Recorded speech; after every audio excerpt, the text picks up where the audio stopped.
Bonjour et bienvenue dans cette nouvelle chronique du vendredi matin avec Lou sur Radio Gemozo. Alors aujourd'hui, le générique est différent, oui, c'est de circonstance, vu que j'ai décidé de vous parler d'un thème un petit peu plus difficile à aborder, qui me touche un petit peu plus personnellement en ce moment. J'ai décidé de vous parler de la mort. Il faut battre le fer tant qu'il est encore chaud, alors je vais peut-être vous dire pourquoi j'ai décidé de parler d'un tel thème aujourd'hui, vu que c'est pas ce qu'il y a de plus réjouissant. Et surtout que j'avais déjà une chronique de prête, j'avais l'intention de vous parler de Guillaume Tell, mais vous en faites pas, je vous en parlerai la semaine prochaine.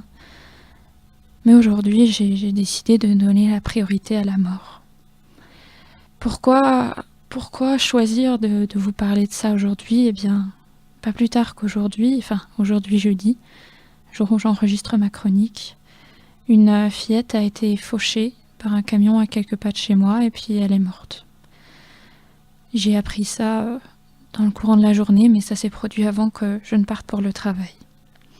Quand c'est arrivé, quand cette petite s'est éteinte, j'étais chez moi, donc à une bonne centaine de mètres, en train de finir mon déjeuner, de me maquiller ou encore de me demander comment j'allais terminer ma chronique.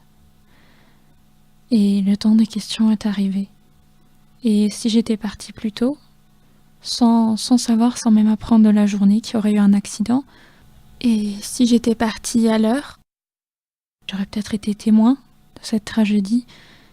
Et si j'avais décidé de traverser la déviation faite par les gendarmes, vu que j'ai décidé de prendre un détour pour ne pas perdre de temps, qu'est-ce qui se serait passé ? Comment est-ce que je l'aurais appris ? Qu'est-ce que j'aurais vu ? Et toutes ces questions sont sans réponse et me laissent face à un vide immense. Et ce vide, c'est pas la première fois qu'il s'empare de moi.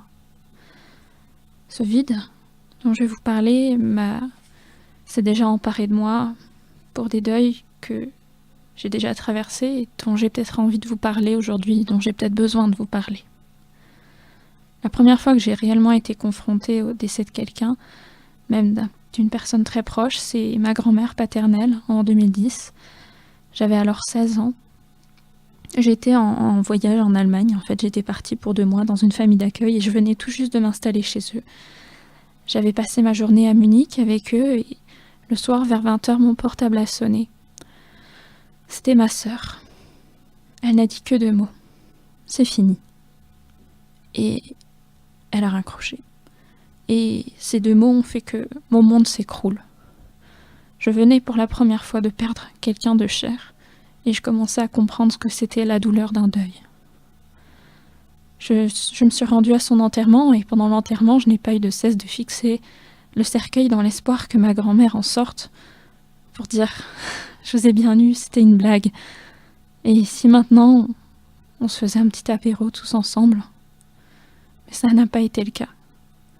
Et je suis retournée en Allemagne, j'ai vécu 2 mois, loin de ma tristesse. C'est quand je suis retournée chez mes parents que je me suis pris le départ de ma grand-mère en pleine face, comme quand on prend une claque. Et j'ai dû aider à vider la maison de ma grand-mère, et j'ai vu la maison de ma grand-mère se faire démolir et se faire remplacer par un autre bâtiment. Il m'a fallu des mois pour accepter le décès de ma grand-mère et pour faire mon deuil, pour aller de l'avant. Et 6 ans plus tard, je m'en suis largement remis, je vais beaucoup mieux. Mais cette année, j'ai perdu quelqu'un d'autre que j'aimais énormément, ma seconde grand-mère, ma grand-mère maternelle, qui après le départ de ma première grand-mère a été pour moi comme la prunelle de mes yeux. Pendant 6 ans, j'ai pris énormément soin de ma grand-mère, j'étais toujours là pour elle, et j'ai fait tout ce que je pouvais, toute la famille a fait ce qu'elle pouvait pour elle. Quand elle est partie, on s'en doutait bien.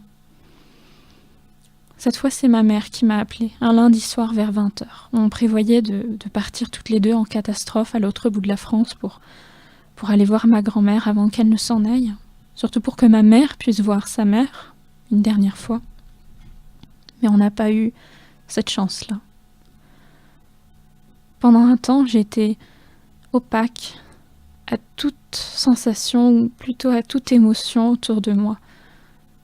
J'étais triste, mais je n'y faisais pas vraiment face. Et un jour, comme un tsunami, ma colère a tout emporté sur son passage. La colère est l'une des 5 phases du deuil. Il y a la tristesse, le déni, la dépression, la colère et l'acceptation. Et je suis désolée, je vous les dis pas dans le bon ordre.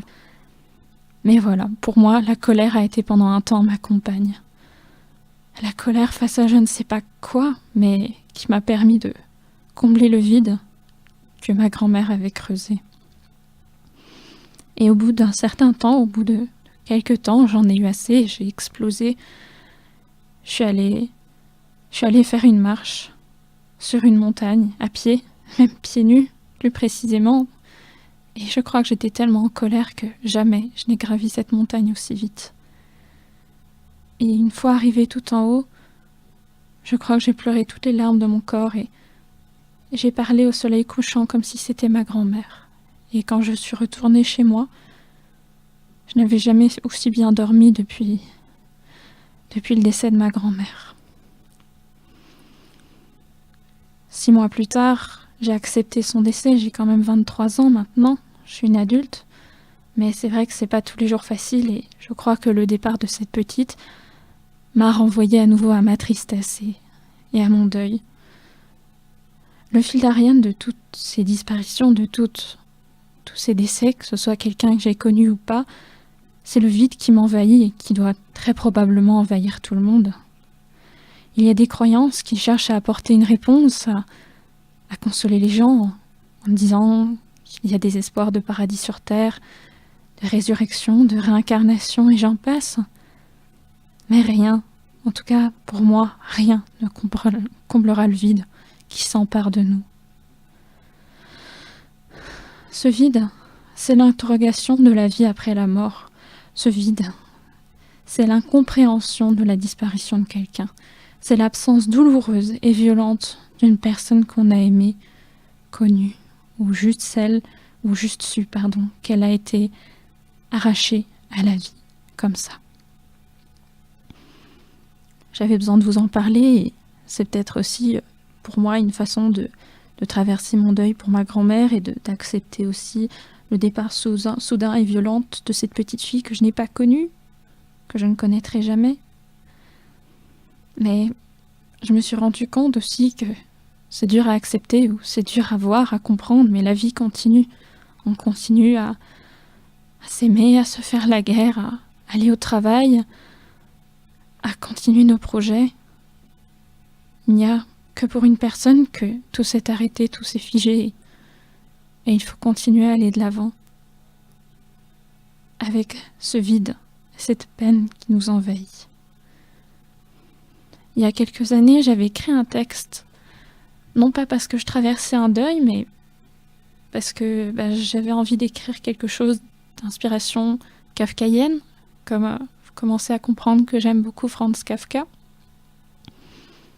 Et je me rends compte aussi qu'il a une autre signification. J'avais envie de vous le lire, alors je vous le lis. C'est la fin de tout, de la vie, de la mort, de l'amour, ou presque. Tous sont rassemblés en un jour bien spécial. Ils font leur deuil. De la mort de qui ? Oh, ils ne savent pas forcément. Et ils sont venus par amour, ou symboliquement, pour témoigner un failli bout de sympathie. Au fond, savait-il vraiment qui était cette personne ? C'était une femme, non ? Avec des cheveux longs. Non, courts et bruns. Enfin, je n'en sais rien. Morte de quoi ? Qu'est-ce que j'en sais ? Ça fait partie de la vie, c'est tout. Oh, que cette cérémonie est belle. Il y a des fleurs, des chants, des pleurs. Le cercueil ? Quel cercueil ? Il est peut-être caché sous les gerbes de fleurs. Dans un ultime discours relatant la vie à présent achevée, tous rient, tous pleurent. Ils pensent mieux la connaître. Ils pensent l'avoir vraiment connue. Dieu que c'est beau, on dirait que ça me touche. Et toi, tu pleures, sans même savoir pourquoi. Voilà, Je pense que j'avais besoin de vous parler de mon approche de la mort. J'avais besoin de vous dire tout ça, peut-être pour me sentir mieux et pour partager tout ça avec vous. En tout cas, quoi qu'il en soit, j'espère que vous allez tous bien et que malgré les décès qui nous touchent, malgré le vide qui nous empare, on continue tous à aller de l'avant. Je vous souhaite un excellent week-end et puis à la semaine prochaine.